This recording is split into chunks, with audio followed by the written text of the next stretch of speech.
¿qué tal? ¿Cómo están? Abrimos nuevamente esta transmisión en vivo para el SQ Play. Nosotros nos encontramos con el dirigente nacional de Política Obrera, quien fuera legislador por la Cava, mandato cumplido, Marcelo Ramal. ¿Cómo estás, Marcelo? Muy buenos días, buen mediodía casi ya, sí. Y bueno, bienvenido a Catamarca. Bueno, gracias. Efectivamente, desde ayer estamos acá recorriendo la capital catamarqueña, bueno, en apoyo a la campaña electoral de Política Obrera en la provincia. Estoy con Lucía Coronel, nuestra candidata a diputada nacional, con Bruno Corso, candidato a diputado provincial, Dayana Yapura, primera candidata a concejal, bueno, y otros compañeros y candidatos con quienes estamos por ahora recorriendo algunos medios, y luego a la tarde vamos a llevar adelante una charla en la Facultad de Humanidades de la Universidad de Catamarca con la idea de exponer nuestra visión sobre la crisis política nacional. Bueno, este supuesto rescate que el gobierno de Trump le ha dado al gobierno de Milei, sus implicancias para los trabajadores y bueno, cómo se conecta todo esto con las elecciones, ¿no es cierto? Bueno, me decís, llegaste anoche a Catamarca. ¿Pudiste recorrer algo, la ciudad? ¿Pudiste ver algo? No, muy poco porque casi desde el momento que bajé del avión, conversando con colegas de ustedes, pero bueno, seguramente hoy vamos a tener la oportunidad de tomar contacto con trabajadores, docentes. Naturalmente sigo de cerca la situación de la provincia a través de nuestros compañeros. Tengo en claro que este año estuvo muy marcado por eso que fue una gran rebelión educativa, ¿no es cierto?, donde, bueno, muchísimos estudiantes, maestros, profesores salieron a las calles contra el cambio en un régimen educativo que ellos juzgaron negativo. ¿Cómo lo juzgan así? Muchísimos educadores, ¿no es cierto?, en el conjunto del país. Bueno, y Catamarca tuvo el orgullo de estar a la cabeza, ¿no es cierto?, de esta reacción. Particularmente Bruno, mi compañero acá que encabeza la lista de diputados provinciales, fue un gran animador, ¿no es cierto?, de toda esa lucha. Bueno, y es de alguna manera una credencial que llevamos en nuestras listas, esperando que, por ejemplo, en la legislatura catamarqueña se pueda escuchar una voz relacionada con la educación pública, el salario, el derecho al trabajo, en un ámbito, en un recinto como esa legislatura, donde lo único que se escuchan son los intereses de las mineras, del agronegocio, de las grandes constructoras, y no los intereses del mundo del trabajo. Ahora, Marcelo, ¿una campaña austera, teniendo en cuenta también la situación del país? Bueno, ocurre lo siguiente, la campaña en general es obscena, no es austera, incluyendo la situación del país. ¿Por qué? Porque los monopolios mediáticos colocan todos sus recursos en la defensa de este gobierno, de una manera escandalosa. Te doy un solo ejemplo. Cuando se plantea, por ejemplo, esta cuestión del veto al Hospital Garrahan, o el incumplimiento de la emergencia en discapacidad, el gobierno señala que no puede cumplir con estas leyes porque le tienen que decir de dónde va a salir los recursos. No, yo me refería a su campaña, digo, una campaña de ustedes. Sí. Una Después campaña, me refiero a eso, sí. Plantea de dónde van a salir los recursos. Y en ciertos medios de comunicación, esa expresión, ¿no es cierto?, no despierta ningún comentario. Ahora, 2 días después, el gobierno le elimina a las grandes cerealeras las retenciones a la exportación. ¿Por qué no le preguntan qué gasto va a tener que bajar para preservar el equilibrio fiscal? Ahí no hay ninguna pregunta.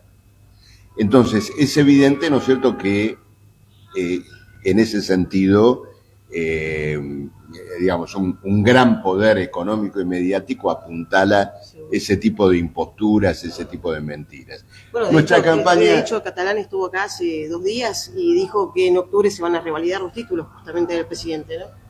Bueno, después vamos a ver eso, pero no quería dejar de responderte que nuestra campaña, por supuesto, es austera.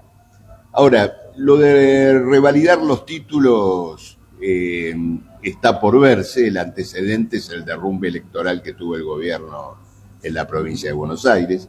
Ese es el antecedente inmediato, concreto, palpable.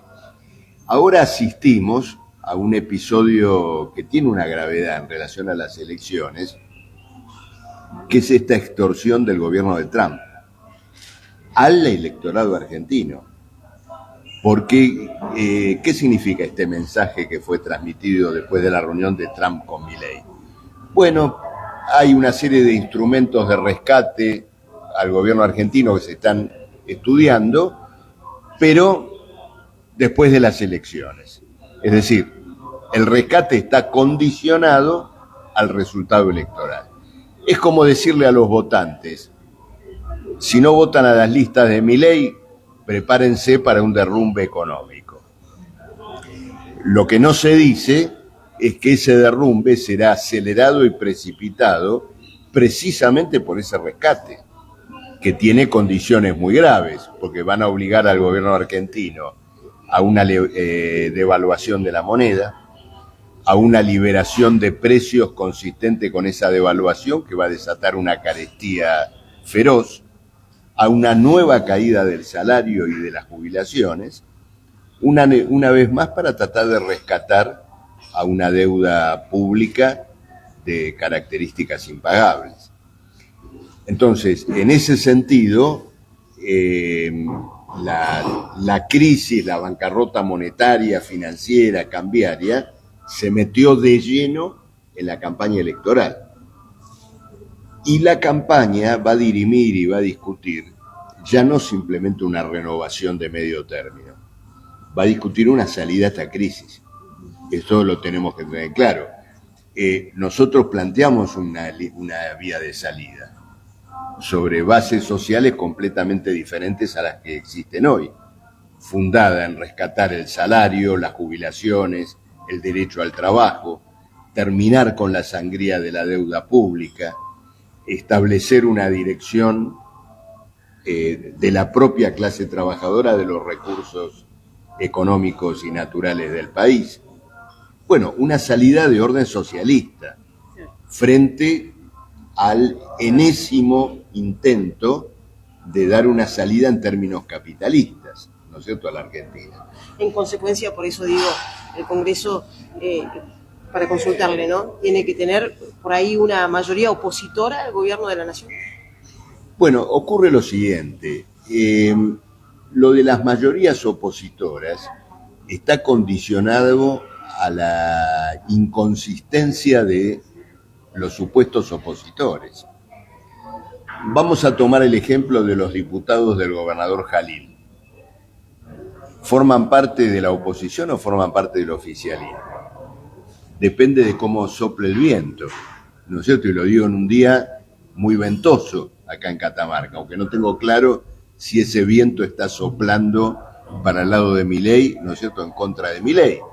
Los que eran radicales y peronistas con peluca, de pronto se sacan la peluca, y cuando las papas queman, posan, ¿no es cierto?, de opositores. Entonces, esa oposición es muy discutible. Forma parte de un sector político que efectivamente fue fundamental en la complicidad con Javier Milei. Y hoy salta del barco cuando ve que efectivamente todo este régimen económico está liquidado. Ahora, se postula como alternativa. No sabemos si para el 2027 o ante un relevo prematuro del gobierno de Milei. ¿Considera que puede ocurrir eso? Puede ocurrir porque esta crisis cambiaria, financiera, esta suerte de cesación de pagos no declarada, interpela fuertemente al gobierno de Milei.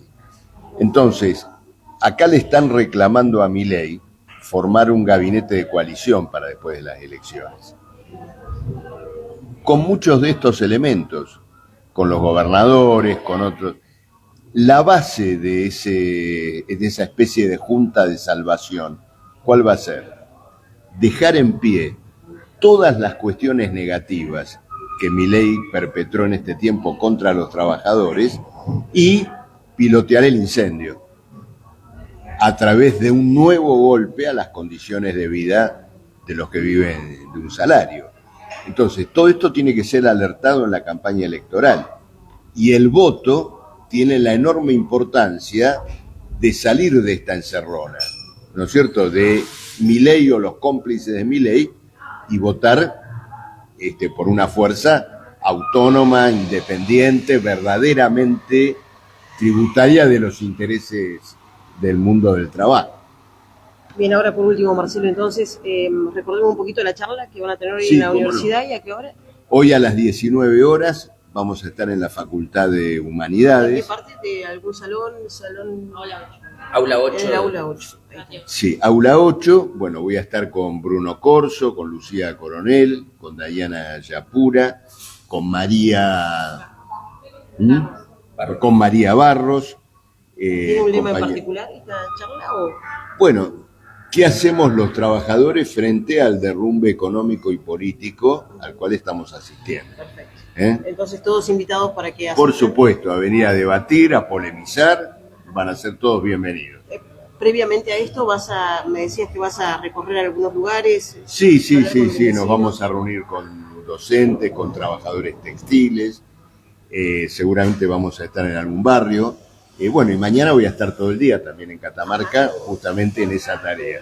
Y por ahí prestar atención a lo que dice la gente, ¿no? Que es más importante. Indudablemente, es lo más importante. Marcelo, muchas gracias. Gracias a vos.